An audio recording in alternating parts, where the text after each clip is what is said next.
Good morning to BLED first year students. जैसा कि आपका सबसे पहला ही टॉपिक अभी तक चल रहा था कोठारी कमीशन, और आप सभी लोग ये जानते हैं कि ये जो टॉपिक कोठारी कमीशन है, ये आपके सिलेबस में जितने भी टॉपिक हैं सारे यूनिट्स में, उसमें सबसे लेंदी टॉपिक जो है वो कोठारी कमीशन ही है। और इससे पहले आप पढ़ चुके हैं तो इस बात से आप भली भांति परिचित हैं। तो आज हम आपको बताते हैं कि कोठारी कमीशन जो है वो कंप्लीट हो चुका है, और लास्ट में जब हम कमीशन का इवैल्यूएशन करते हैं, आयोग का मूल्यांकन करते हैं, तो उसके गुण और दोषों के बारे में चर्चा करते हैं। तो आज हम इसी पॉइंट पर आयोग का मूल्यांकन करेंगे गुण और दोष के आधार पर। तो गुण और दोष कंप्लीट होने के बाद, आयोग का मूल्यांकन होने के साथ, कंप्लीट होने के साथ ही टॉपिक कंप्लीट हो जाएगा, और फिर हम नेक्स्ट टॉपिक के साथ मिलते हैं। तो शुरू करते हैं आज हम लोग कोठारी आयोग का सबसे लास्ट पॉइंट जो है आयोग का मूल्यांकन। इसमें हम गुण से स्टार्ट करते हैं। सबसे पहला पॉइंट है इसमें, जैसे कि जन शिक्षा प्रसार एवं प्रचार के लिए व्यवहारिक शिक्षा का स्वरूप प्रस्तुत करना। तो सबसे पहला पॉइंट है, तो कोठारी कमीशन ने ये अपने जितने भी सुझाव दिए हैं उसमें से इनका सबसे महत्वपूर्ण सुझाव बन जाता है कि शिक्षा जो है वो सभी सामान्य व्यक्ति तक पहुँचे, इस प्रकार से जन शिक्षा का प्रचार एवं प्रसार होना चाहिए। और व्यवहारिक शिक्षा के स्वरूप को प्रस्तुत किया। शिक्षा के व्यवहारिक पक्ष पर इन्होंने ज़्यादा जोर दिया है सैद्धांतिक पक्ष की अपेक्षा। और व्यवहारिक पक्ष के रूप में यदि शिक्षा लोगों तक पहुंचती है तो कहीं ना कहीं लोगों तक पहुंचने की उसकी गति जो है उसमें तीव्रता आएगी या गतिशीलता आएगी, और कहीं ना कहीं वो लोगों के लिए उपयोगी सिद्ध होगी। तो इस प्रकार से हम कह सकते हैं कि जन शिक्षा प्रचार एवं प्रसार के लिए व्यवहारिक शिक्षा का स्वरूप प्रस्तुत करना, ये इनका एक महत्वपूर्ण सुझाव रहा। और इसके बाद है वैज्ञानिक प्रयोगों एवं अनुसंधानों को शिक्षा के क्षेत्र में उपयुक्त स्थान प्रदान करना। कोठारी आयोग ने वैज्ञानिक प्रयोग एवं अनुसंधानों को भी विशेष रूप में से महत्व दिया है, और शिक्षा के क्षेत्र में इसे उपयुक्त स्थान प्रदान किया है। ये भी शिक्षा के क्षेत्र में उनके गुणों में सम्मिलित होने के लिए एक महत्वपूर्ण बिंदु है। इसके बाद शिक्षा के सर्वांगीण पक्षों में संतुलित विकास की रूपरेखा प्रस्तुत करना तथा उसके पुनर्संगठन संबंधी ठोस सुझाव प्रस्तुत करना।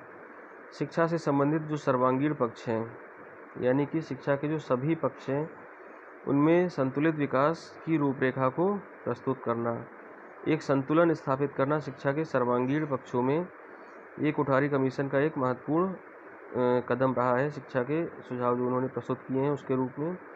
और शिक्षा के पुनर्संगठन संबंधी भी उन्होंने ठोस सुझाव प्रस्तुत किए हैं, यानी कि जो अगर हम देखें कि शिक्षा का पुनर्संगठन के रूप में, जैसे कि उन्होंने बताया कि किस प्रकार से बोर्ड की परीक्षा या हाई स्कूल, इंटर या प्राइमरी लेवल, माध्यमिक स्तर, जो भी चीज़ें उन्होंने स्पष्टता बताया है कि ये किस किस प्रकार से ये सारी चीज़ें होना चाहिए।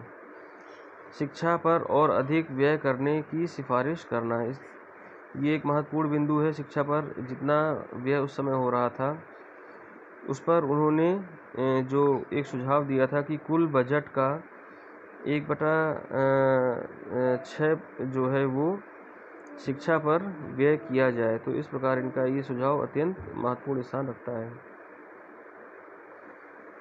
इसके बाद है सभी छात्रों को प्रजातांत्रिक समानता प्रदान करने के लिए आवश्यक सहायता प्रदान करना।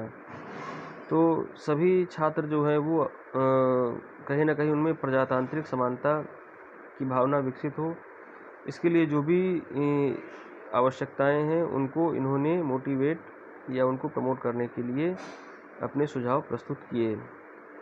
माध्यमिक शिक्षा को पूर्ण व्यवसायोन्मुखी बनाकर उच्च शिक्षा की गुणवत्ता में वृद्धि करना, इस प्रकार से इन्होंने माध्यमिक शिक्षा के संदर्भ में जो भी अपने सुझाव दिए थे उसमें इन्होंने बताया था कि माध्यमिक शिक्षा जो है वो ज़्यादा से ज़्यादा व्यवसायोन्मुखी होना चाहिए, यानी कि व्यक्ति के व्यावसायिक जीवन में वो माध्यमिक शिक्षा अधिक महत्वपूर्ण होना चाहिए, उसका ज़्यादा उपयोग होना चाहिए। और इसके लिए उन्होंने उस प्रकार के विषयों के सुझाव भी प्रस्तुत किए थे कि इस तरह के इन विषयों को, इन सब्जेक्ट्स को वहाँ पर माध्यमिक स्तर में सम्मिलित किया जाना चाहिए। इसके अलावा जो उच्च शिक्षा की गुणवत्ता के बारे में भी उन्होंने अपने सुझाव प्रस्तुत किए थे, और उन्होंने कहा था कि देश की लगभग 70% जो जनसंख्या है उसे माध्यमिक शिक्षा प्राप्त होनी चाहिए, और जो शेष 30% जनसंख्या है वो जो क्वालिटी एजुकेशन के रूप में उन्हें उच्च शिक्षा दी जानी चाहिए। इसके बाद है शिक्षा के सभी स्तरों के लिए अनुकूल संतुलित पाठ्यक्रमों की रूपरेखा प्रस्तुत करना। इस प्रकार से इन्होंने शिक्षा के जो सभी स्तर हैं, प्राइमरी और माध्यमिक और उच्च या उच्च माध्यमिक, जो भी स्तर है उसके लिए इन्होंने सभी पाठ्यक्रम किस प्रकार से उनके लिए पाठ्यक्रम होने चाहिए, अनुकूल पाठ्यक्रम वगैरह, ये सारी चीज़ें जो है उन्होंने अपनी एक रूपरेखा प्रस्तुत की थी। तो छात्रों, ये तो हो गए कोठारी कमीशन के गुण। अब हम इसके आगे उनके कुछ दोष भी के बारे में भी बात कर लेते हैं।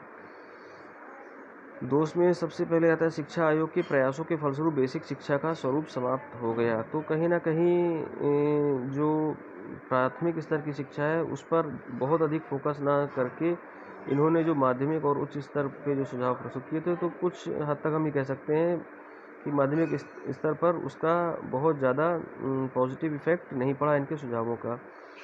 अंग्रेजी भाषा पर अतिरिक्त बल देने से भारतीय भाषाओं का विकास रुक गया। तो कहीं ना कहीं जो अंग्रेजी भाषा को भी इन्होंने अधिक महत्व दिया, एक यूरोपीय भाषा के जो चयन के रूप में इन्होंने सुझाव प्रस्तुत किए थे उसके रूप में, तो भारतीय भाषाओं का विकास रुक गया। इस तरह का एक दोष के रूप में इस बिंदु को सम्मिलित किया जा सकता है। संस्कृति अध्ययन की पूर्ण उपेक्षा की गई। जो हमारी भारतीय संस्कृति है, कहीं ना कहीं इनके सुझाव में उसको महत्वपूर्ण स्थान नहीं दिया गया। इस प्रकार से हम इस बिंदु को भी इनके दोष के रूप में समझ सकते हैं।